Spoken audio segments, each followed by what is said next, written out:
గౌరవనీయులు డి శ్రీధర్ బాబు గారు.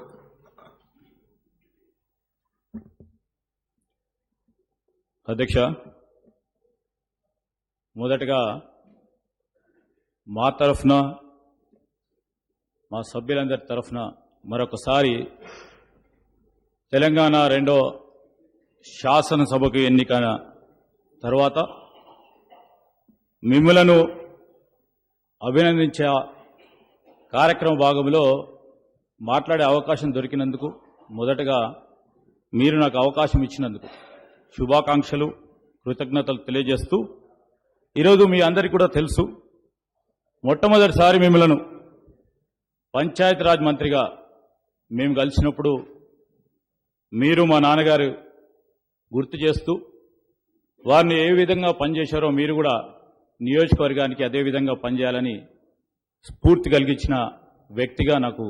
ఎల్లప్పుడూ కూడా గుర్తుంటుంది. అధ్యక్ష, ఒక రైతు నాయకుడిగా, ఒక రైతు బిడ్డగా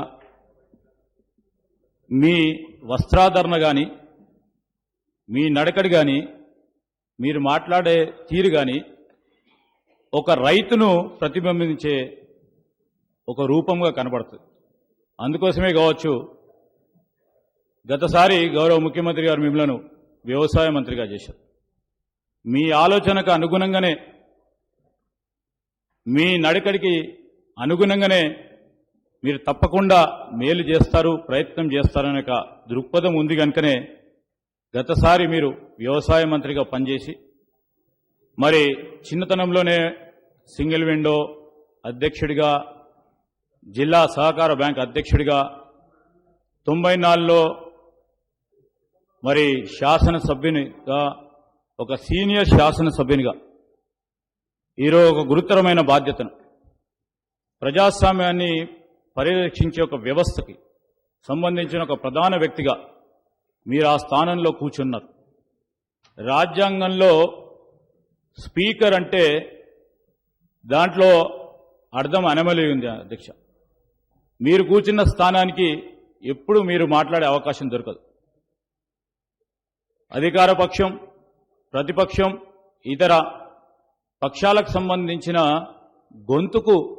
అవకాశం ఇచ్చే ఒక ప్రధానమైన బాధ్యత మీది. అందుకోసమే వీరందరి గొంతులను కలిసి మీ గొంతులో కలిపే ప్రయత్న భాగంలోనే ఆ రోజు రాజ్యాంగ నిపుణులు స్పీకర్గా పెట్టడం జరిగిందని మేము భావిస్తూ, ప్రత్యేకించి ఈరోజు ఇంతకుముందే గౌరవ ముఖ్యమంత్రి గారు చెప్పారు, ఒక కుటుంబ పెద్దగా మీరు ఏ విధంగానైతే మీ కుటుంబాన్ని నడిపారు, పెద్ద చిన్న తేడా లేకుండా, అధికార పక్షం ప్రతిపక్షం అనే తేడా లేకుండా, మరి అర్థవంతమైన చర్చలకు మీరు అవకాశం ఇస్తూ, మీరు కూడా ఇటు అధికార పక్షాన్ని ప్రతిపక్షాన్ని రెండు కళ్ళలుగా చూస్తూ, మరి ప్రధానంగా ప్రతిపక్షాలకు సంబంధించి మొత్తం యావత్ వ్యవస్థలో గతసారి కూడా మేము సభలో లేకున్నా సభ ఆ వైపులో ఉండి చూడటం జరిగింది.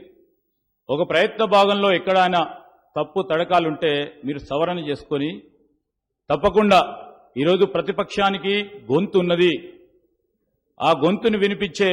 ప్రయత్న భాగంలో ప్రతిపక్షం ఏ ప్రయత్నం చేసినా అర్థవంతమైన చర్చలకు మీకు అవకాశం ఇస్తారని మేము ఆశిస్తా ఉన్నాం.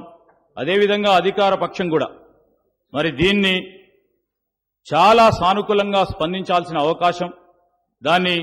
స్పోర్టివ్గా తీసుకొని, దాన్ని పాజిటివ్గా తీసుకొని, ఏ విధంగానైతే మీరు మంత్రిత్వ శాఖలో మేము అడిగిన ప్రశ్నలకు ఆనాడు కానీ, లేకుంటే మీరు ఇటు కూర్చున్నప్పుడు మీరు అడుగుతున్న ప్రశ్నలకి చాలా అర్థవంతమైన ఆలోచనలు ఉండి మేము గ్రహించిన తీరును కానీ మీరు తప్పకుండా ఇవన్నింటిని దృష్టిలో పెట్టుకొని మీ అనుభవాన్ని తప్పకుండా ఈరోజు ప్రతిపక్షానికే ఎక్కువ సమయం ఇచ్చే విధంగా, దానివల్ల ప్రభుత్వం ఆలోచన తీరును కూడా ఎక్కడైనా తప్పు తడకలు, ప్రభుత్వం అంటే కేవలం మంత్రులే కాదు, ప్రభుత్వానికి సంబంధించిన పూర్తి స్థాయిలో ఉన్న పరిపాలన యంత్రాంగం సరియైన రీతిలో కింది వరకు కూడా ఎక్కడైనా పొరపాట్లు జరిగితే ప్రతిపక్షం దాన్ని గుర్తించి చెప్పే రీతిలో ఇదొక వేదికగా ఉపయోగపడుతుంది కనుక దీన్ని పాజిటివ్గా తీసుకొని అధికార పక్ష సభ్యులు కూడా దాన్ని సవరణ చేసుకొని ముందుకు తెల్లే ప్రయత్న భాగంలో మీరు ఏ విధంగానైతే పంచాయతీరాజ్ మంత్రిగా, వ్యవసాయ మంత్రిగా ప్రతి విషయాన్ని కూడా సూక్ష్మంగా ఆలోచన చేసి సూక్ష్మ స్థాయిలో పోయి కింద స్థాయిలో మీరు వ్యవసాయ అధికారి పనిచేస్తా ఉన్నాడా, ఎక్స్టెన్షన్ ఆఫీసర్ పనిచేస్తా ఉన్నాడా లేదా, లేకుంటే రెవెన్యూ అసిస్టెంట్ సరిగ్గా పనిచేస్తా ఉన్నాడా లేదా, ఆ స్థాయిలో మీరు ఏ విధంగా వెళ్ళటం జరిగిందో వెళ్ళటానికి ఆదర్శనీయంగా రాబోయే మరి క్యాబినెట్ ఎక్స్పాన్షన్లో మరి కొత్తగా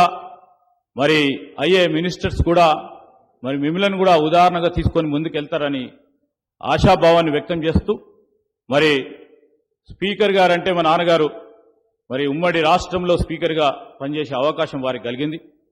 మాకు కూడా ఒక గొప్ప అనుబంధం ఉంది ఆ ఇన్స్టిట్యూషన్తో. తప్పకుండా మీలాంటి వారు మరి స్పీకర్గా ఏకగ్రీవంగా ఎన్నికైనందుకు మాకు చాలా సంతోషంగా ఉంది. మరొకసారి మీకు శుభాకాంక్షలు తెలియజేస్తూ రాబోయే 5 సంవత్సరాలు మరి ఇప్పుడే చెప్పారు హరీష్ రావు గారు,